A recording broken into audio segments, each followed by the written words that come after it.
Guys ये रहा आपका चैप्टर नंबर 17 का साइंस है, जो कि पौधे एवं जंतुओं का संरक्षण है। मैं किस बुक से पढ़ा रही हूँ ज़रा आप उन्हें भी देख लेंगे और ये आप खुद देखेंगे कहाँ से भेजा गया है।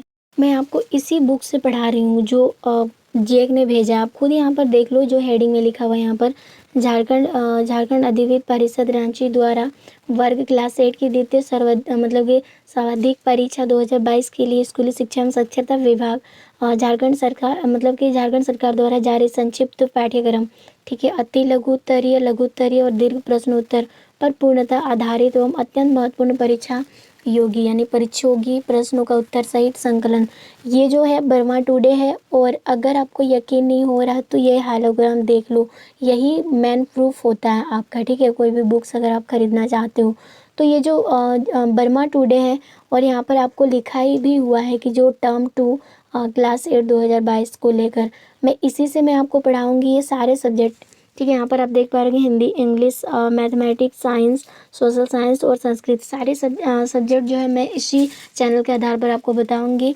और अगर इन सब का पीडीएफ चाहिए तो टेलीग्राम को ज्वाइन कर लिए, वहाँ पर पीडीएफ आपको मिल जाएगा। मैंने बहुत सारे पीडीएफ जो है दे चुकी हूँ। अगर आप चैनल पर नए हो तो चैनल को सब्सक्राइब करना और ज़्यादा से ज़्यादा दोस्तों को भी शेयर करना। तो चलिए हम क्वेश्चंस की ओर आते हैं।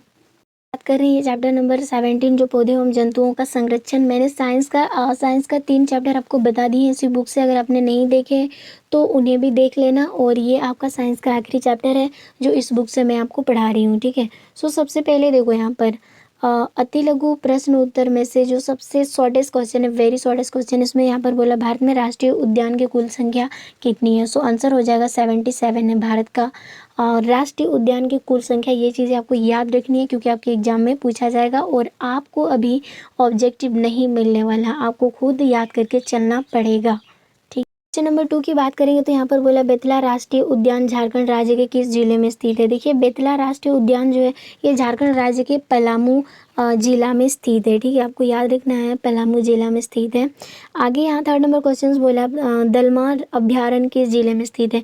एक दलमा अभ्यारण्य का नाम वाला जो चीज़ें हैं वो किस जगह पर स्थित है, किस जिले पे, तो आंसर हो जाएगा ये पूर्वी सिंहभूम जिले में स्थित है। याद रखेंगे दलमा अभ्यारण्य, ये चीज़ें याद रखनी पड़ेंगी, ठीक है। आगे बिरसा मुंडा जैविक उद्यान, ये जो बिरसा मुंडा जैविक उद्यान है ये झारखंड के किस जिले में स्थित है ये हमें बताया। तो ये आप जानते होंगे हमारी राजधानी क्या है, झारखंड की राजधानी रांची है, तो ये बिरसा मुंडा जैविक उद्यान भी रांची में ही स्थित है, याद रखो। नेक्स्ट है यहाँ पर 5 नंबर मगरमाछ प्रजनन केंद्र झारखंड के किस जिले में स्थित है। ये भी आपका रांची में ही स्थित है जहाँ पर मगरमाछ प्रजनन केंद्र बनाया गया है। आगे झारखंड के किस जिले में बाघों के लिए संरक्षित वन है। झारखंड के अंदर जो कौन से ऐसे जिला है जहाँ पर बाघों को संरक्षित रखा जाता है उस जंगल के अंदर, तो आंसर हो जाएगा लातेहार, ठीक है, लातेहार जिला, याद रखो। नेक्स्ट है यहाँ पर 7 नंबर क्वेश्चन में बोला झारखंड के कोई 3 सूखाग्रस्त क्षेत्रों के नाम लिखो। झारखंड के ऐसे सूखाग्रस्त क्षेत्र का नाम लिखेंगे मतलब कि वो भी 3, ठीक है, तो वो कौन कौन सा है, तो पहला है गढ़वा, पलामू और लातेहार। ये 3 सूखाग्रस्त क्षेत्रों का नाम हमें याद रखना है, गढ़वा, पलामू और लातेहार। आगे है यहाँ पर 8 नंबर क्वेश्चन बोला बाघ परियोजना कब और किसके द्वारा शुरू की गई है। देखिए बाघ परियोजना जब वो धीरे धीरे विलुप्त होते जा रहे हैं तो इसको मतलब ये विलुप्त से उसको ख़त्म करने के लिए वो योजना चलाई गई थी। ये कब से चलाया गया था, तो आंसर हो जाएगा बाघ परियोजना 1972 से 1973 के बीच में चला था। और ये WWF के द्वारा शुरू किया गया था, यानी WWF का मतलब होता है वर्ल्ड, यानी कि वर्ल्ड वाइल्ड लाइफ फाउंड, ठीक है, इनके द्वारा मतलब किया गया था। आगे है यहाँ पर अभ्यारण्य। वैसे अभ्यारण्य बोले तो अभ्यारण्य का मतलब क्या है, तो यहाँ पर आपको समझना है वह स्थान, यानी कि वह जगह जहाँ पर प्राणियों मतलब कि बहुत सारे जीव जंतु होते हैं, ठीक है, जंतुओं को मरना या शिकार करना अथवा उन्हें पकड़ना पूर्णतः निषिद्ध होता है, उसे अभ्यारण्य कहलाता है। यानी कि वैसे जगह जहाँ पर प्राणियों को, जंतुओं को मरना या उसे शिकार करना अथवा उसे पकड़ना बिल्कुल सख्त मतलब क्या है, मना है। अगर आप ऐसे जानवरों को पकड़ते हुए आप पकड़ा जाओगे तो आप मतलब आपको जेल भी हो सकती है, साथ ही साथ आपको जुर्माना भी भरना पड़ेगा। तो ऐसे ही स्थानों को क्या कहा जाता है, अभ्यारण्य, जो लातेहार में है अभी फिलहाल, ठीक है। आगे यहाँ पर वन्य प्राणी अभ्यारण्य किससे कहा जाता है। वन्य प्राणी अभ्यारण्य मतलब तो आरक्षित वनों की तरह ही कुछ ऐसे क्षेत्र है जहाँ वन्य प्राणी यानी कि जंतु जो है सुरक्षित एवं संरक्षित रहते हैं। इन्हीं को ही वन्य प्राणी अभयारण्य कहा जाता है। दूसरी यहाँ पर 11 नंबर क्वेश्चन में बोला है कि किन्हीं 2 वन्य प्राणी अभयारण्यों की नाम लिखे। सो एक तो है दलमा वन्य जीव अभयारण्य जो पूर्वी सिंहभूम में है, और एक है पंचमढ़ी वन्य प्राणी अभयारण्य जो मध्य प्रदेश में है। तो यही 2 मतलब क्या वन्य प्राणी अभयारण्यों के नाम है, याद रखेंगे। आगे यहाँ पर 12 नंबर क्वेश्चन बोला है संकटपन जंतु किससे कहते हैं, यानी संकटपन जंतु जो है किसको कहेंगे। सो आंसर हो जाएगा वे जंतु, यानी जिनकी संख्या एक निर्धारित स्तर से कम होती ही जा रही है, जिनकी संख्या जितनी होनी चाहिए थी वो धीरे धीरे अब खत्म होती जा रही है, तो वे विलुप्त हो सकते हैं। इसी को कहा जाता है संकटपन जंतु। यानी कि हमने इससे पहले भी दादा या परदादा की बात मतलब उनसे कहते हुए सुने हैं कि हमारे यहाँ भी गीद हुआ करते थे, लेकिन आजकल हमें गीद देखने के जो है वो गीद हम आजकल देख नहीं पाते, क्योंकि ये धीरे धीरे अब क्या हो रहे हैं, समाप्त होते जा रहे हैं। यानी इसी को कहा जाता है संकटपन जंतु। ओके, एंड नेक्स्ट क्वेश्चन है यहाँ पर रेड डाटा पुस्तक क्या है। सो रेड डाटा पुस्तक क्या है तो आपको समझना है, वह पुस्तक जिसमें सभी संकटपन स्पेसीज का रिकॉर्ड रखा जाता है, यानी कौन कौन से जीव जंतु या पेड़ पौधे जो विलुप्त होता जाता है उसका रिकॉर्ड जो रखा जाता है उसी को कहा जाता है रेड डाटा पुस्तक। और पौधों जंतुओं और अन्य स्पेसीज के लिए अलग अलग रेड डाटा पुस्तकें होती हैं, जैसे वन्य जीवों के लिए अलग, पौधे के लिए अलग, यानी कि जो स्पेसीज होते हैं इनके लिए अलग अलग रेड डाटा पुस्तक जो है रखा जाता है, मतलब लिखा जाता है। आगे यहाँ पर राष्ट्रीय उद्यान क्या है। राष्ट्रीय उद्यान क्या है तो वन्य जंतुओं के लिए आरक्षित क्षेत्र जहाँ वह स्वतंत्र निर्भर रूप से आवास एवं प्राकृतिक संसाधनों का उपयोग कर सकते हैं, उन्हें राष्ट्रीय उद्यान कहा जाता है। ठीक है, उसके बाद 15 नंबर क्वेश्चन से यहाँ पर बोला कि नहीं 2 राष्ट्रीय उद्यानों के नाम लिखे। तो एक है बेतला राष्ट्रीय उद्यान जो पलामू में है, और एक है सुंदरवन राष्ट्रीय उद्यान जो पश्चिम बंगाल में स्थित है। हमें बोला लघु प्रश्न उत्तर जो 3 मार्क्स का पूछ सकता है। ठीक है, इसमें क्या बोला है, हमें जैव विविधता का संरक्षण क्यों करना चाहिए, मतलब क्या जरूरी है इसका संरक्षण करना। तो इसका आंसर हो जाएगा हमें हमारी जैव विविधता को बचाना चाहिए, क्योंकि एकल जीवन का पृथ्वी पर अस्तित्व संभव नहीं है। अगर हम नहीं बचाएंगे तो सिर्फ हम जिंदा रह के कुछ नहीं कर सकते, क्योंकि अगर हम जैव विविधता को नहीं बचाएंगे तो पृथ्वी पर अस्तित्व धीरे धीरे क्या हो जाएगा, समाप्त हो जाएगा। इसीलिए जैव विविधता के कारण पृथ्वी पर जीवों में संतुलन बना रह पाता है, और हमें बचाना सख्त जरूरी है। आगे यहाँ पर कुछ आदिवासियों यानी वन जंगल पर निर्भर करते हैं, कैसे। सो आंसर हो जाएगा आदिवासी लोग वनों में या वनों के निकट रहने वाले लोग में से होते हैं।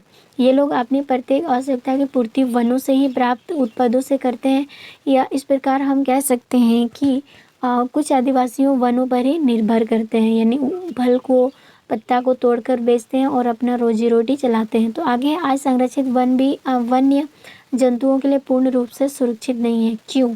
तो आज क्यों नहीं हो रहा है, तो क्योंकि संरक्षित वन भी वन्य जंतुओं के लिए पूरी तरह से सुरक्षित नहीं है, क्योंकि कुछ लालची लोग अपने निजी फायदे के लिए यहाँ पर रहने वाले जानवरों को जबरदस्त उनको क्या करते हैं, शिकार करते हैं। और इसीलिए हम कह सकते हैं कि संरक्षित वन भी वन्य प्राणियों के लिए अब सुरक्षित नहीं रहा। ठीक है, उसके बाद आगे 4 नंबर क्वेश्चन, वनोन्मूलन क्या है, इसके 2 प्राकृतिक कारण लिखो। तो आंसर हो जाएगा वनों को समाप्त किया जाना वनोन्मूलन कहलाता है, जैसे जंगल में आग लगाना या भीषण सूखा वनोन्मूलन के प्रकृति के ही कारण है।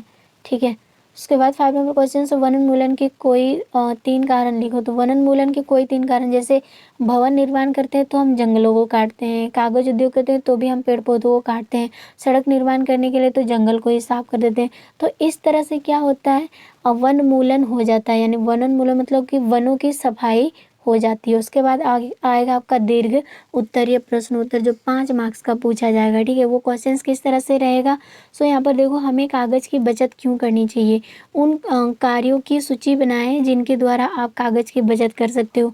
सो आंसर हो जाएगा, हम जानते हैं कि कागज़ बनाने के लिए बहुत बड़ी मात्रा में पेड़ को काटे जा रहे हैं, मतलब पेड़ को हम लोग क्या करते हैं, हम लोग नहीं मतलब काट रहे हैं, क्योंकि हमारे ज़रूरतों को पूरा करने के लिए।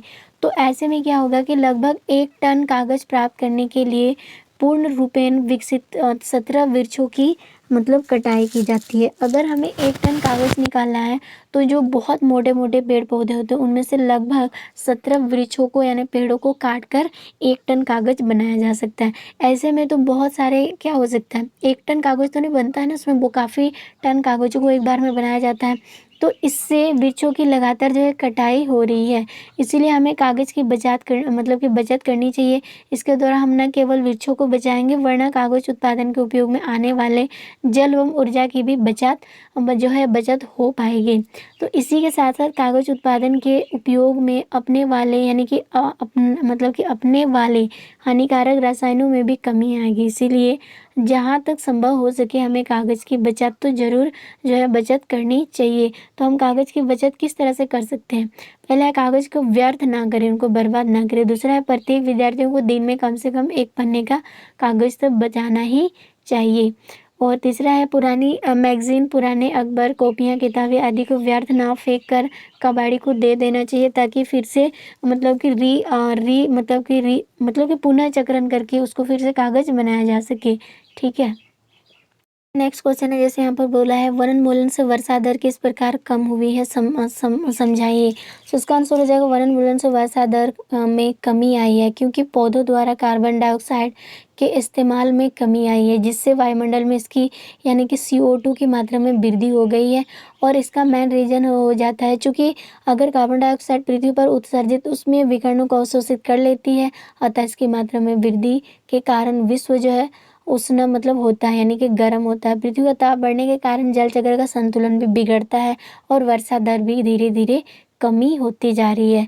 आगे यहाँ पर बोला वनोन्मूलन के कारण और उनके प्रभाव क्या हैं। सो वनोन्मूलन का कारण देखते हैं। वनोन्मूलन का अर्थ है वनों को समाप्त करने पर प्राप्त भूमि का अन्य कार्यों के लिए उपयोग करना है। सो वनोन्मूलन के क्या कारक है।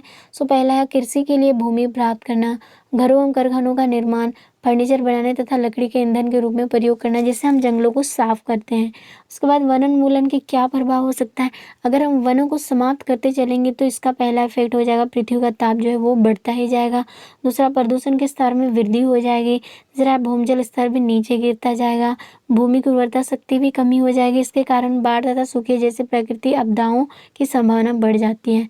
आपने धूप के दिन में वैसे कि बिना छाँव में बैठ सकते हो? नहीं, क्योंकि आपको धूप से बचने के लिए छाँव चाहिए और हम लोग क्या करते हैं जंगलों को काट कर धूप निकालते हैं जिससे पृथ्वी क्या हो जाता है गर्म हो जाता है। अगर जंगल रहता तो कितना कि सुकून रहते आजकल। और आप देख पा रहे होंगे आजकल जो है जल चक्र अपने धीरे-धीरे क्या होने लगता है, बिगड़ने लगता है और बाढ़ की संभावना काफ़ी हो जाती है क्योंकि हमने अपने लालच के आधार पर जंगलों को साफ करके खुद ब खुद ये समस्याओं को हम लोग खुद अपने लिए उत्पन्न कर रहे हैं। सो ऐसा नहीं करना चाहिए, ठीक है? क्वेश्चन है चिड़ियाघर एवं अभ्यारण्य में अंतर स्पष्ट करें। सो सबसे पहले देखो चिड़ियाघर एवं अभ्यारण्य में क्या अंतर होगा। एक तो इस साइड लिखेंगे चिड़ियाघर, इधर हो जाएगा अभ्यारण्य। सो सबसे पहले देखो मानव द्वारा निर्मित वे कृत्रिम आवास जिसमें विभिन्न प्रकार के जीव जंतु को रखा जाता है उसको चिड़ियाघर कहा जाता है। चिड़ियाघर मानव ने ही बनाया ये घर, ठीक है, जो चिड़िया बहुत सारे जीव जंतु को रखा जाता है। बट अभ्यारण्य क्या होता है, ये वह क्षेत्र है जहाँ जंतु एवं उनके आवास किसी भी प्रकार के विक्षोभ में पूरी तरह से सुरक्षित रहते हैं। इसमें मानव का कोई हाथ नहीं होता, इसको अभ्यारण्य कहा जाता है। दूसरी चिड़ियाघर में वन्य प्राणी अपनी इच्छा से भ्रमण नहीं कर सकते। इनमें अधिकतर जीव पिंजरे में कैद होते हैं, यानी कि चिड़ियाघर में अपने हिसाब से कोई भी जानवर इधर उधर घूम नहीं सकता। इसमें अधिकतर ऐसे जानवर होते हैं जिनको पिंजरे में कैद करके रखा जाता है। बट अभ्यारण्य में क्या होता है, अभ्यारण्य में जंतुओं को एक प्रकृति आवास प्रदान कराते हैं जिसमें कोई भी जीव अपनी इच्छा से भ्रमण कर सकता है, अपनी इच्छा शक्ति से घूम सकता है। इसमें जीव किसी प्रकार की पिंजरे में कैद नहीं की जाती है। और इसके बाद तीसरा अंतर है चिड़ियाघर वन्य प्राणियों के लिए अधिक आरामदायक स्थान नहीं होता है, ठीक है, क्योंकि इनको बार बार लोग आते जाते हैं तो उनको दिखते रहते हैं तो उनको आराम करने का टाइम बहुत कम ही मिलता है। दूसरा है अभ्यारण्य वन प्राणियों के लिए एक आरामदायक एवं सुरक्षित आवास है। तो यही दोनों में अंतर जो है आपने देख लिया और यहीं पे इस चैप्टर का समापन हो जाता है। और यहाँ पर आपको साइंस में 4 ही चैप्टर से पूछा जाएगा। अगर आपने नहीं देखा है तो प्लेलिस्ट चेक कर लेना और मॉडल सेट भी आपको वहीं से मिल जाएगा, उसको भी चेक कर लेना।